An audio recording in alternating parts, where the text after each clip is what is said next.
So what you may have noticed is that what we're doing when we go through micro and particular, we end up traveling around the circular flow. When we were talking about market structures, of course, that had to deal with the firms. So that was dealing with the firms and how they're, the different structures by which moving from perfect competition out to monopoly. And when we talk about the demand for resources, of course, we're looking at the household as the demander of the, as the providers, if you will, the factors of production. So the factors of production, again, stemming from the household that are providing these factors of production, if you will, for the firm. Labor, which is increasingly becoming human capital. What that means, of course, is that more and more of human capital is moving away from its physical form, and so developing much more in terms of education and both formal and informal. What I mean by informal, of course, is like on the job type training, etc. So and so we invest in our human capital. It could be physical as well. But it's increasingly becoming much more in terms of intellectual capital, if you will, however you want to characterize it. The next component on in terms of the household, in terms of providing those factors of production, would be the entrepreneurship. And I focus on the people first, so labor, entrepreneur, and then the capital, which we'll get to that in a minute. But the entrepreneur is the decision maker. Those are the people, again, at the firm like a Bill Gates, Microsoft, or Elon Musk, or Jeff Bezos. The list just goes on, correct? And these are the entrepreneurs. These are the decision makers, if you will, at the firm. The next component is the capital. Capital is, in our sense, in an economic sense, looking at that circular flow, we tend to focus on the physical capital. And that is to say, like the physical equipment and machinery and equipment, like in a plant. But it can go beyond that, of course, too, because a firm doesn't just have to have physical equipment, meaning it doesn't have to have machinery. It could have computers or something along those lines, if you follow. And that, of course, is the capital that kind of goes into that. And again, as I note here, those are the things that we utilize to increase our wealth. This is the technology that we have, that we employ at the firm. Lastly would be the land, and land, of course, includes not just the land upon which we walk, but also the minerals that are underneath the land. So contrasting labor, including human capital with physical capital. So what I mean by that is that when we talk about capital, typically we look at it in terms of physical capital. Again, the plant, the machinery and equipment found in a factory, plant, what have you. But there's also other types of capital. Of course, there's financial capital, and there's also human capital. Human capital is when we develop our labor and we develop our human capital. We increase our intellectual capabilities, etc. That's developing your human capital, increasing your knowledge base. And the financial capital, of course, is self-explanatory.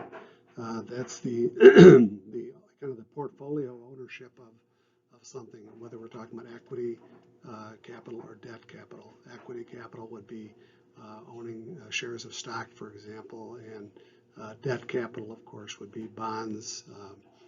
Along those lines, okay, that would be the debt side associated with it. So what is the connection with physical capital? Well, these are all subsumed in physical capital, meaning the human capital is part of that physical capital. In order to create that physical capital, it required some the human touch, if you will. And in addition to that, the underlying part of that physical capital would be the financial capital. Those are the owners of the firm. Really is what we're saying, is that it could be not just the building, but the entire business, if you will. The physical capital, the underlying part of that would be the financial capital, the ownership of that facility, ownership of that company. And it comes in two different forms. One would be equity, shares of stock, and the other would be debt. That would be if you own bonds, for example. With General Motors, you have shares of stock in General Motors, and you could have a debt instrument, which would be a bond ownership, if you will, in the company. So we're drilling down on these factors of production.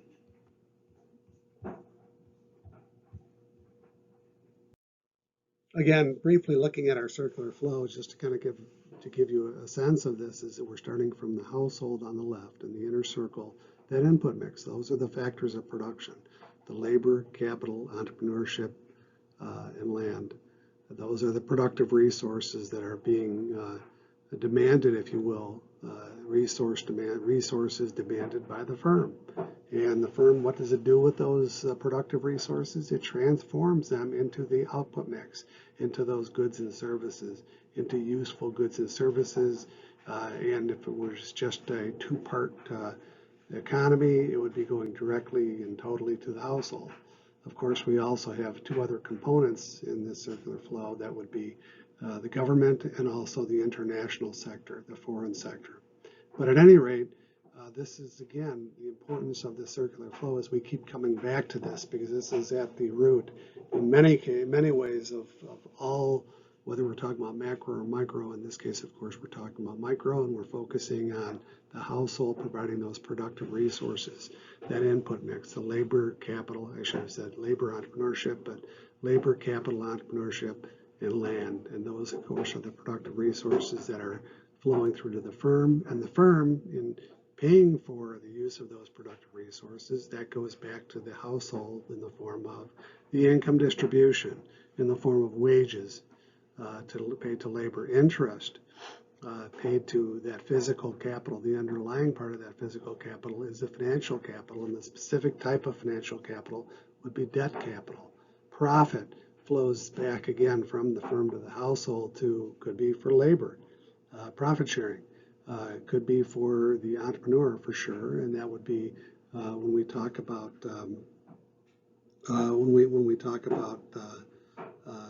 compensation again to the entrepreneur in the form of stock options. Excuse me, I was scrambling for the word.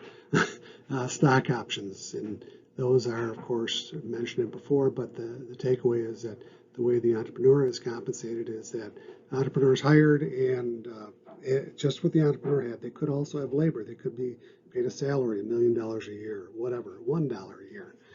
They could be paid any amount as salary, but so far as the profit sharing, if you will, for the entrepreneur, it's based upon how the company performs.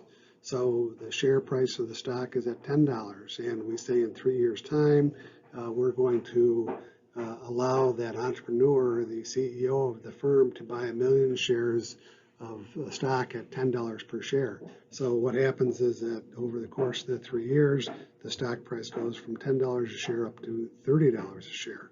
So now the entrepreneur can do what? They can buy those 1 million shares of stock for $10 and turn around and sell them for $30, making $20 million in profit, if you will. In addition to that, the profit also could be flowing through to the financial capital again in the form of the equity piece of that, and how the equity owners of the company are compensated. Compensated would be two ways. One would be for dividends, meaning a kind of a profit sharing given back to the equity shareholders. The other would be in the form of capital gains, meaning that they would also benefit from the share price going from $10 up to $30 a share, for example. They could only realize that capital gain if they sold it, but nonetheless, this is something that's embedded in their wealth, if you will. Okay. And lastly, of course, would be the land, and land, of course, would be paid rent. And rent comes in various forms, a typical rent, but it could also be in the form of dollars per barrel of oil, for example. That would also be classified as rent, if you will. At any rate, that's enough of that so far as the circular flow is concerned. So if we're talking about an increase or a decrease for that matter in the demand for any of the productive resources, in this case we're looking at labor. So a rightward shift, for example, an increase in the demand for labor would come as a result of what? As a result of investment in human capital, gaining experience, education, better managing and organizing production, reduced demand for unskilled labor, meaning that if you're able to automate, for example, and if you're able to employ 4 people instead of 40 people, and if those the four people that you have much more technological know-how, ability, so on and so forth, that could cause an increase in the demand for their services. And then again, there's that offset, if you will, the reduced demand for that unskilled labor. Changes in technology, increased technology, increases demand for labor. And this is one that's always a concern for people, and reflected again in productivity gains, et cetera. But the point again is that people tend to think that with technology gains moving more toward artificial intelligence and so on and so forth, it's going to result in less of a demand for labor. But what we found, and this is something that's been proven over and over and over again, is that there's actually an increased demand for labor, but it's labor that has to be recalibrated, reconfigured, re-engineered, meaning that where you're, since there are fewer hands that are needed for farming, for example, in 1900, or mining for that matter, the reality is that even though there are fewer people that would be working on the farm going forward, or fewer people required for the actual mining process, the reality is that what happens to those people? Do they disappear? No, they're redeployed in some other manner, some other shape or form. And this is the reality. The technology, when the technology, it affords us the opportunity, or provides us with other opportunities. I always am afraid to use that word opportunity, because that usually involves a lot of work, a lot of investment in our human capital, but nonetheless, you get the idea. So change in price of the product sold to household increases prices, raises demand for the labor that's employed. Lower prices reduces the demand for the same labor. So it's that back and forth that occurs. Change in the quantity of other inputs, other productive resources, land, the other productive resources beyond labor, which would be land, capital, entrepreneurship. They help labor. That's what this is all about. It helps labor to become more productive. It may mean that some of the labor would be removed, increase productivity, so on and so forth, but more of the productivity would be assigned to fewer employees, if you will. And that's kind of a nebulous term, but anyways, you get the idea. This is the increase in the shift in demand for labor, increasing demand, and decrease in demand for labor, the leftward shift in the demand for labor curve. So changes in the number of the firms, of course, more firms demand more labor. Fewer firms require less labor. And so these are the various aspects, if you will, of that demand for labor, how it's reflected in changing changing market conditions. So what causes this rightward or leftward shift, these increases or decreases in the demand for labor? Certainly changing demographics, younger workforce versus an aging workforce. We currently have an aging workforce, so that's going to do what? It's going to shift that supply curve for labor to the left, if you will. It's going to reduce the supply of labor. Although that's something that has changed quite a bit, because people are able to physically work much, much longer than they have in the past. And that's due to the fact that much of the labor that's employed is not backbreaking physical labor where people would fall apart at the age of 50 and not being able to work any further, and so people are able to work longer. Anyhow, changing alternatives such as restructured workforce, generous unemployment benefits. So what happens? The restructured workforce, people move. People are moving from from one state to another. So what's happened in the auto industry, for example, is that many of the jobs left the auto industry. In particular, we're talking about like a state like Michigan, where the jobs left the state. It's not to say that automobile production diminished. No, in fact, it's if anything, it's actually increased, but it's changed from the traditional big three, the General Motors, Ford, Chrysler, to all the imports that are now producing vehicles in the U.S. The Japanese, the Koreans, the Germans, of course, and the French. Don't forget the French. Anyhow, you get the idea. So this is a restructured workforce, the workforce, that labor being moved around, if you will. The generous unemployment benefits, what that does is it causes the supply curve to shift to the left because of what? Because if you have generous unemployment benefits, you're less enticed or less prompted or less inclined to go back to work. There's what's called a reservation price that occurs. And the reservation price, what that means is that with the unemployment benefits, you have to, in order to go back to work, say for example, your unemployment benefits equate to or are the same as like $10 an hour. Maybe I'm being too generous, but we'll just say that $10 an hour. And in order to, if you were to go back to work, you would lose the $10 an hour. And yes, you would be paid, we'll just say you're being paid $15 an hour. But the difference between the two is actually $5 an hour. So on a marginal basis, what are you doing? You're going back to work for $5 an hour. And you say to yourself, no, my time is worth more than $5 an hour. This is where the unemployment benefits can really start to cause some major problems so far as the labor force is concerned. So in this instance, now we're talking about the supply of a productive resource, and we're talking specifically about supply for the resource labor, but it could be for any productive resource. An example of this would be with currencies, and this was something that we won't get into in this class, but it had to do with the British pound. So there are many other applications, but typically when we talk about the backward bending supply curve, the easiest one to deal with and the one we'll focus on is labor. And this has to do with the concept that we've heard in the past, supply side economics versus demand side economics. So the assumption here is that leisure is a normal good. When income rises, you demand more normal goods, and so you demand more leisure. So if we divide our day up into two things, think about it this way. You have your day is divided up into leisure and into work. Work is not a normal good, whereas leisure certainly is a normal good. How is it that you're able to acquire more leisure? What you have to do to acquire more leisure is, of course, to give up leisure and work more. At least so what you're doing is you're buying leisure for a later period of time, is what it kind of boils down to. So you're working more now for more leisure later on than otherwise would be the case.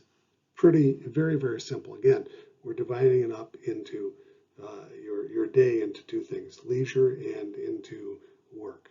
So the idea with this supply side economics has to do with supply side and demand side economics. We'll get into that in a moment, but it centers around tax cuts. Okay. So here's the question: will a tax cut raise the quantity supplied of labor? Will it increase the quantity supply of labor? If you're on the upper portion of this backward bending supply curve, that means an increase in hour results in less leisure, in lesser leisure, I should say, in less leisure. So let's just walk through the scenario. It's easier to see when we just put numbers in here, right? So moving from W1 to W2, the worker reaches their maximum in terms of labor, moving from L1 to L2. So in the first scenario, we have W1 and L1. So in that case, what we're doing for the work side, we're receiving $20 an hour, the wage rate. And for the labor side, we are putting in 40 hours. So that's so what? 40 times 20 gets us $800 a week in terms of our salary. And the next step, so in order to encourage someone to work more, incentivize them, you pay them more. Pretty straightforward. So we want them to work 60 hours a week. So in this instance, moving from W1 to W2 wage rate, moving from $40 an hour to from $20 an hour to $40 an hour. Sounds good, right? So to work those additional hours, we're adding some incentive to that. And the labor that's contributed, you're increasing the labor to L2. L2, so we're working more hours. So we're working 60 hours to get $40 per hour for us to net $2,400. So it worked before, so what are we going to do? We need to more product be produced, right? So to encourage that, to make that happen, of course, we could incentivize the workforce by doing what? Increasing their wages from $60 an hour, from $40 an hour up to $60 an hour. So, but interestingly enough, so we're expecting them to work more hours. So we're expecting them to go from 60 hours to say 70 hours. So, but rather than going to the 70 hours and 60 times, or 70 times 60 is $4,200, what people end up doing is they end up working fewer hours. And so that's moving from L2 to L3 so far as hours worked. So the hours worked resort back to, we'll say, 40 hours. And the wage rate, again, is at $60 an hour. And so 40 times 60 in this case, we'll say, is what, $2,400. So was that a rational move on the part of the employee? If you think about it, yes. You are working fewer hours and you're getting the same amount of pay as you were before when you were working 60 hours. Anyhow, this is the argument against supply side economics. Basically what they're saying is that rather than giving up more leisure and working more, people reach the point where they say, nope, I'm not going to work more. So this is the argument against tax cuts. People have, because a tax cut equates to, or is the same thing as someone getting an increase in their pay, if you think about it. Remember, where does your income go? It goes to taxes first. Secondly, it goes to consumption. And finally, it goes to whatever the residual is, if there's residual, goes to saving. And so again, in this case, we're saying that when people have a tax cut, they would be cutting back. They won't be working as much. Okay, that is the demand side argument. So think about it. The reality is, yes, you can have a situation where we have people not working as much, and I've seen this happen, and perhaps you have as well, where people are saying, I'm not going to work all the overtime. I don't care how much you pay me. But the reality is, for the most part, most people will work more. So this is kind of in favor of the supply side, meaning that the household is, if they're given more income, if they're given tax cuts, they have a tendency to do what?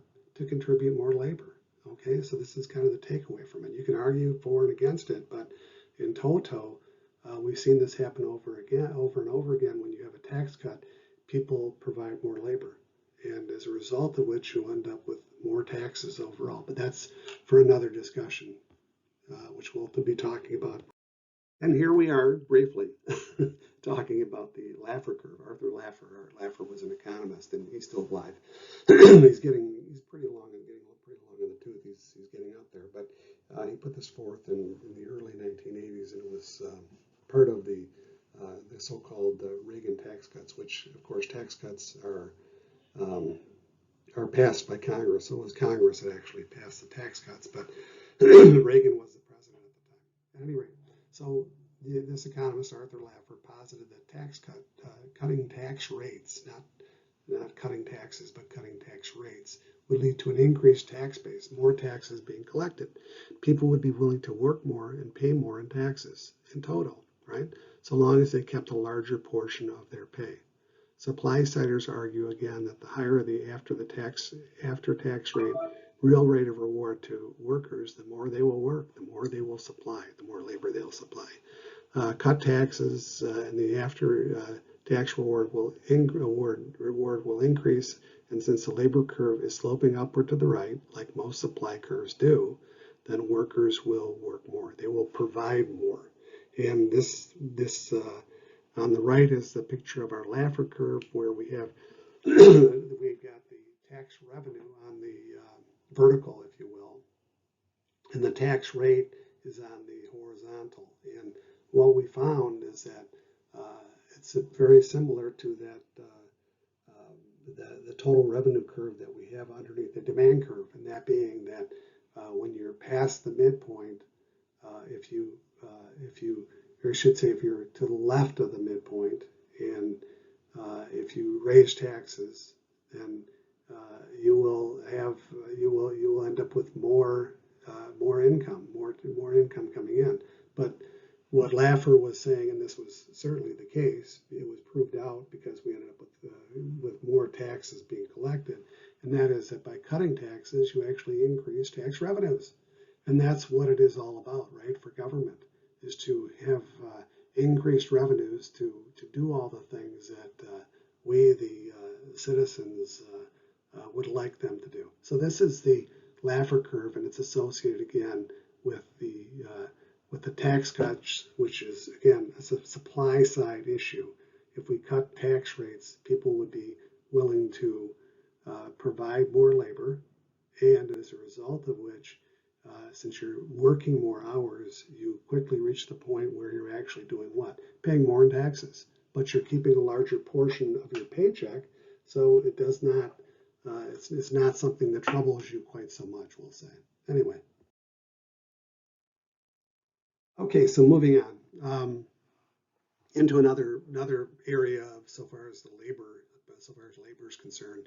In this case, we're developing human capital, and the educational attainment associated with that additional educational achievement, acquiring more human capital is really, if you think about it, what a school really is a human capital factory, to put it bluntly. So what we're doing is we are producing human capital in a school environment. Students are presumably, hopefully, I hope this is the case, that students are walking away with more knowledge than when they walked in the door, and more useful knowledge on top of that, right? More useful in terms of in terms of helping society, people understanding things more. That's the societal benefit. But beyond that, again, it's still a societal benefit. But it's also developing your skill set so that your opportunity cost is higher and you're worth more to a firm. Your services are worth more to a firm. You're providing more to society, if you will, in a real sense. You're contributing. Anyway, you get the idea.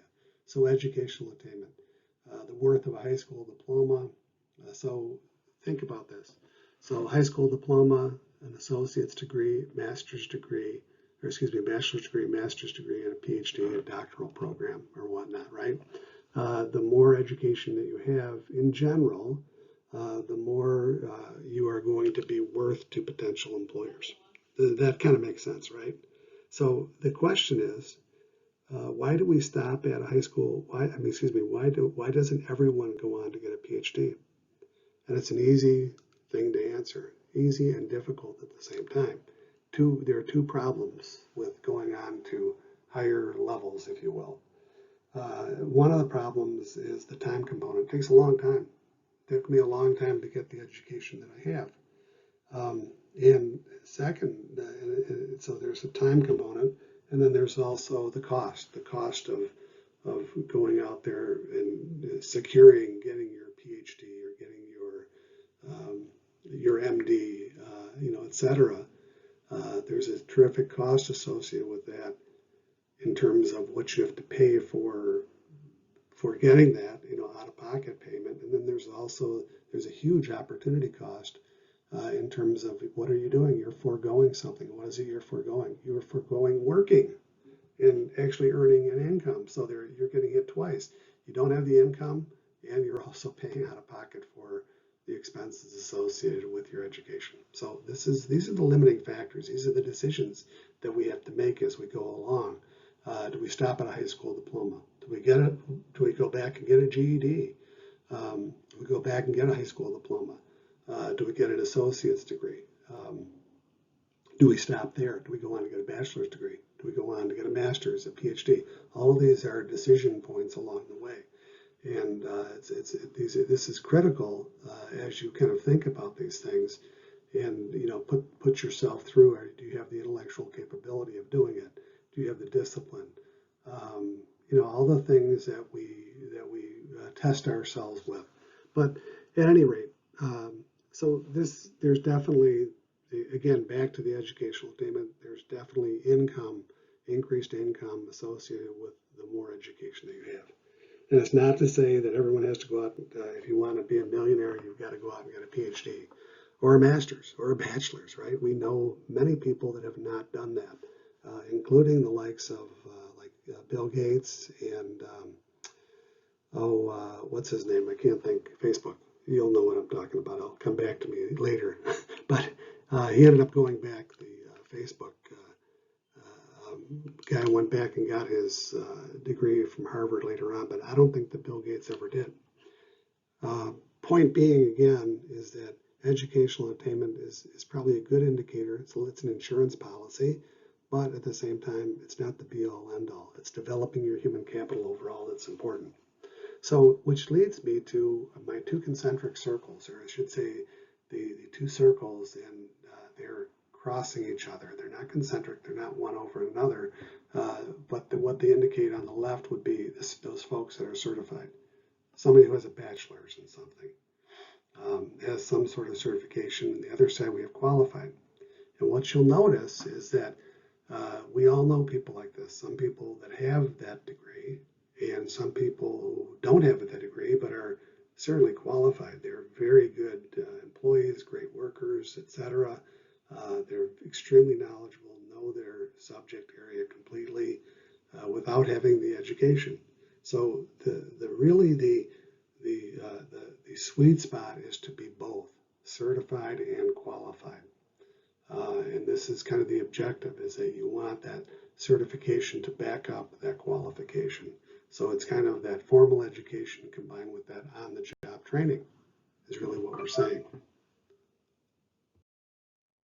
So what we also say in terms of productive resources, we say that there is a derived demand for those productive resources. And what that means is that if we look back at our circular flow, don't have it in front of us, but we know how it works, is that on the left-hand side, or on one side, we've got the household, and the household is providing the productive resources to the firm, and the firm in turn is providing goods and services to the household. So two sides of this coin, right? We've got the household on one side and the firm on the other. So when we talk about productive resources being a derived demand, what we're saying is, I'll walk through this in a moment, but think about this. So if we're the firm and we have a demand for a product coming from the household, right? So the household wants to buy these goods and services from the firm. The firm in turn has to do what? The firm has to demand the productive resources from the household as owners of the productive resource, or the productive resource himself in the form of labor. So it's kind of a weird push-pull, pull type of a situation. The household is pulling from the firm, and the firm is pulling from the household, and it's a chicken or the egg type of an arrangement. So kind of keep that in mind. So at any rate, so just starting through with this derived demand idea.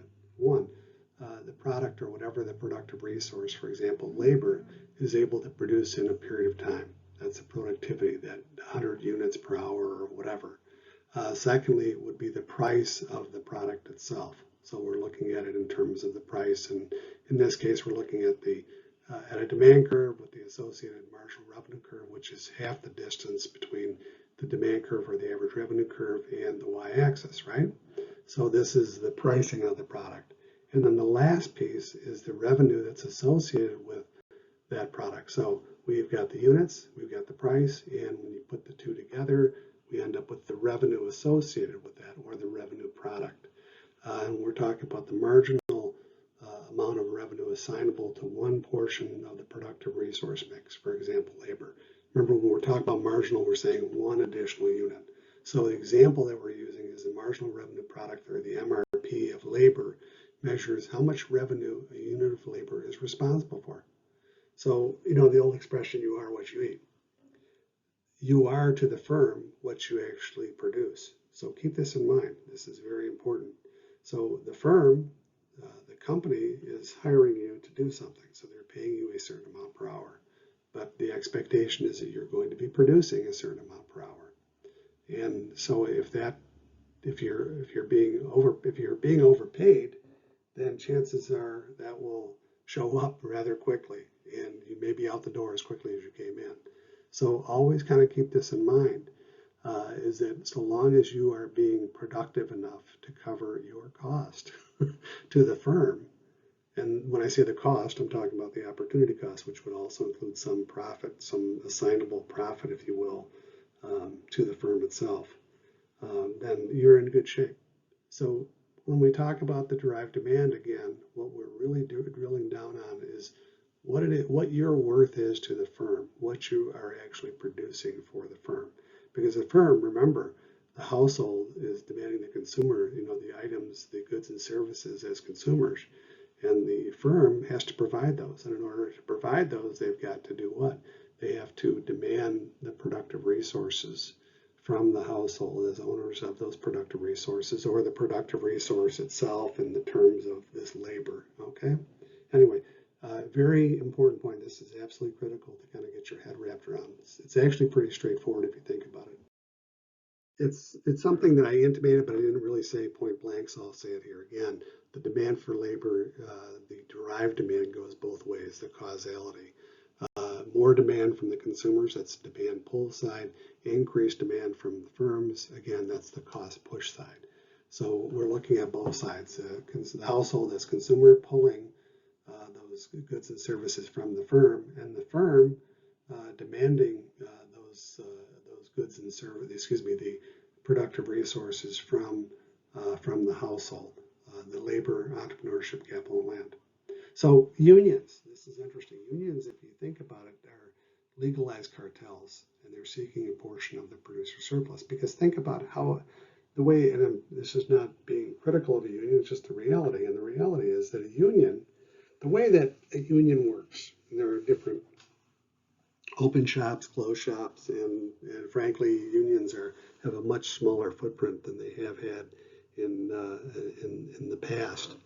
But the reality is, so if you're working for a company that's unionized, for example, say you're working for Ford Motor Company or General Motors or something like that, and you are a union member, the reality is that you're actually working for the union. You're working for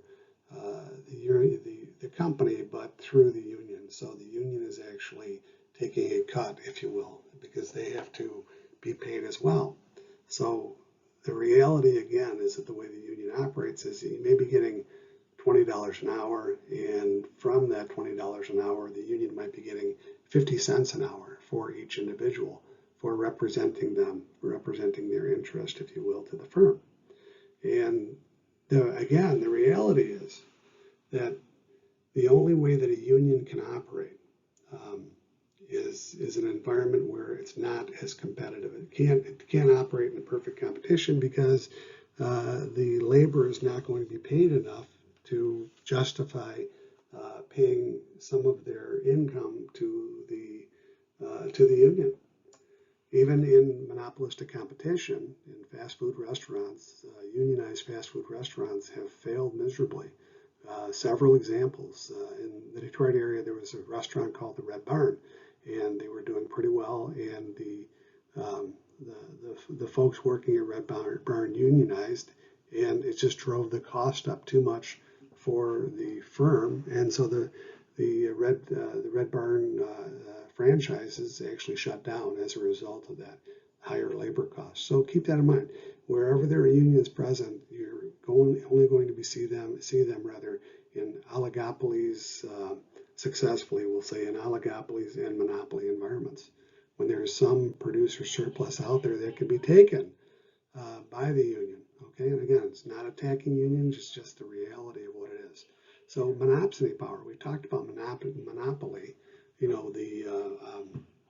the firm is the market is the firm, but unions in general, what we're talking about, especially like with a closed shop environment where you can only work at the company if you are a member of a union, of the union that's providing them the labor.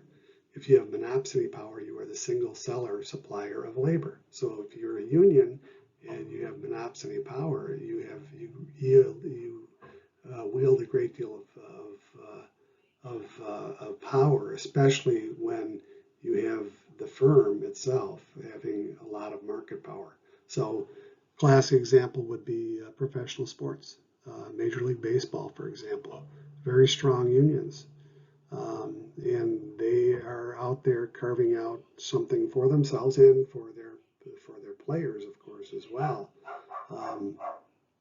But they're taking a large cut. It's a very lucrative position to be a union representative, for example, like a Major League Baseball. So anyway, and it's not just when we're talking about, I'm kind of picking on unions, that's labor, but it's not just the labor part of the productive resource mix that can take that additional producer surplus, that economic rent, going beyond their opportunity cost level of compensation. We also have entrepreneurs.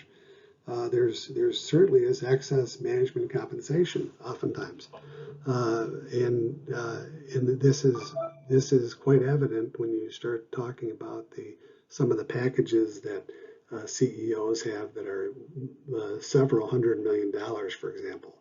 They're almost as bad as Major League Baseball players. Just kidding. But anyways, you get the idea, is that they oftentimes have very, very high compensation, and far beyond what their opportunity cost level of compensation, far beyond what they actually deserve, their just desserts, right? So the takeaway from this, though, what's interesting is the lesson that comes from this eventually, usually, typically, hopefully, is that if you use market power, you lose it. We've seen that. We've seen that in the past in terms of the U.S. auto industry, for example. General Motors exercised its power for quite a long period of time until what happened? There were opportunities for market penetration by the Japanese in particular, Germans as well, but in particular the Japanese. And they came in and it eroded the power of General Motors and also the big three as a result. So again, lesson is that if you use that market power or you abuse the market power, you tend to lose it. So back to when we talk about the income distribution, again, this kind of closes the loop, if you will. When we talk about equity versus quality, for example, equity, remember, when we talk about equity, we're looking at the productive resources, and it could be any of them, but we'll focus on labor. So if you're receiving your opportunity cost level of compensation, and that's it, then you're satisfying the requirement for equity. If you're receiving more than your opportunity cost level of compensation, then you are violating it. Similarly, if you're not receiving your opportunity cost level of compensation, that's also a violation of this equity. Equity is a very powerful thing. It's a great leveler out there. It's not equality. Equality, everybody gets the same thing. Equity has to do with the time that you put in, job-wise. More hours you work, the more compensation you get, that type of thing.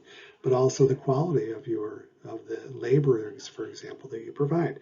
If you have more education, and depending upon the job, or if it requires more education, for example, then you would be compensated accordingly for having that higher education. Remember, we talked about certified and qualified. The more certified, the more qualified you are, the higher your compensation in general. This is when we're driving toward that equity, as opposed to equality. If everyone is getting the same compensation, why should you put yourself through beyond high school, we'll say, another 10 years of school or 8 years of school to become a doctor? And that's pretty much what it happens, is that if you're going to specialize, it's going to be probably about an 8-year journey, if you will. But anyhow, you get the idea. So this is the connection that people miss all the time, and that is labor compensation and prices to the consumer. Remember, the household provides the productive resources to the firm. The firm transforms those productive resources, your labor, into what? Useful goods and services. And the firm not just does that, but they also pass cost on, meaning they're going to be passing the cost of all that production onto the household as consumer, or they're going to be passing it backward to the laborer, to the household as owner of those productive resources in terms of less compensation. So that's that income distribution piece that comes into play. So again, it's a direct connection between the price that you pay for a good or a service and the labor compensation that goes into that. Assuming there's labor, but it could be any of the productive resources, any or all of the productive resources involved. We focus on labor because that's the one that's nearest and dearest to us ourselves. So in this case, we're just looking again at this little representation of this matrix, and we're making lug nuts and how we arrive at this productivity. How do we measure this productivity? And by the way, this is exactly how the Bureau of Labor Statistics measures productivity. So this is a case in point in reality. It's not just theory here. So as we walk through this, we're looking at hourly compensation of labor, the dollars per hour, if you will. In this first instance, we're looking at being paid $20 an hour. And the physical productivity of that labor, how much that labor actually produces in that 1 hour or 100 units. And that unit labor cost of that per piece, if you will, that's produced, of the 100 pieces produced, is 20 cents per piece. So that's the labor that's attached to that. So if we improve our productivity by 10%, for example, we're going from where the hourly compensation remains the same at $20 an hour. The physical productivity increases by 10%, going from 100 to 110, and as a result of which, what happens? The unit labor cost falls. And the last column that we're looking at is an increase in the labor, so we're going increases by 10%, going from $20 an hour up to $22 an hour, whereas the productivity has not changed, so we're still at 100 units, and that drives up the unit labor cost, the cost associated with each piece that was produced, up to 22 cents. Okay, so again, one, you raise labor cost and pass on to the consumer. In the presence of competition, you have reduced profits. If profits below, what happens if profits fall below opportunity cost? The owners of the firm are going to shut you down, right? So if you cannot pass on, here's a scenario: you can't pass the cost on to the consumer, and you can't reduce wages. What do you do? If you have this is the classic case of minimum wage increase in minimum wage, and if you're in a monopolistic competition, monopolistically competitive market, how's that for a tongue twister? Monopolistic competitive market like fast food, and you have an increase in minimum wage by $1 an hour or $2 an hour. So you can't reduce wages, obviously. You have an increase in wages, and you're really afraid to pass on those costs to the consumer because someone else may find a way to do what? Not raise prices, and they will steal your customers away. So what happens is, and we've seen this all the time, is that rather than keep the same labor, cut the labor and add technology, add physical capital to the mix, replace people at the register with kiosks where people go and enter their stuff and they do it on their own. And it's nothing new about this. We had automation back in the 50s. I forget the they were food dispensers where you went up and you picked your food and the door opened and you took your food out, an automat type of an arrangement. Anyway, so this is nothing new. This has been around forever. So anyhow, so the productivity used to be associated with labor. And that was a question mark here, and the reason is that increasingly what's happened in terms of productivity is that it's moved away from labor as being the main driver to actually more toward technology being the main driver. Meaning that you might be improving your lug nut production by 10%, but that's not really because your labor is smarter, faster, what have you. It's probably because you added some more machinery and equipment. We tend to stick with labor because, again, that's kind of closer to ourselves. So increasingly, productivity is impacted by imports, competition, labor cost, wage and non-wage, meaning that if you look at wages go up, but what's happened is that non-wage compensation has gone up probably quite a bit more, especially in the public sector. Within the framework of government, Non-wage would include such things as, these are non-taxable. So these are medical benefits and other kind of retirement perks that would come into play, such as 401ks and 403bs, where they're contributing, your company is contributing more to that. So at any rate, the demand for labor comes from the labor's ability to produce the firm's physical product, from the revenue produced when the product is sold by the firm in the product markets, goods and services. Again, the demand for labor, this is the derived demand for labor, comes from the labor's ability to produce that firm's physical product from the revenue produced when the product is sold by the firm in the product markets or the goods and services markets. So back to what we said before, that marginal revenue product, you are what you produce, how productive you are to the firm. That's the takeaway with this.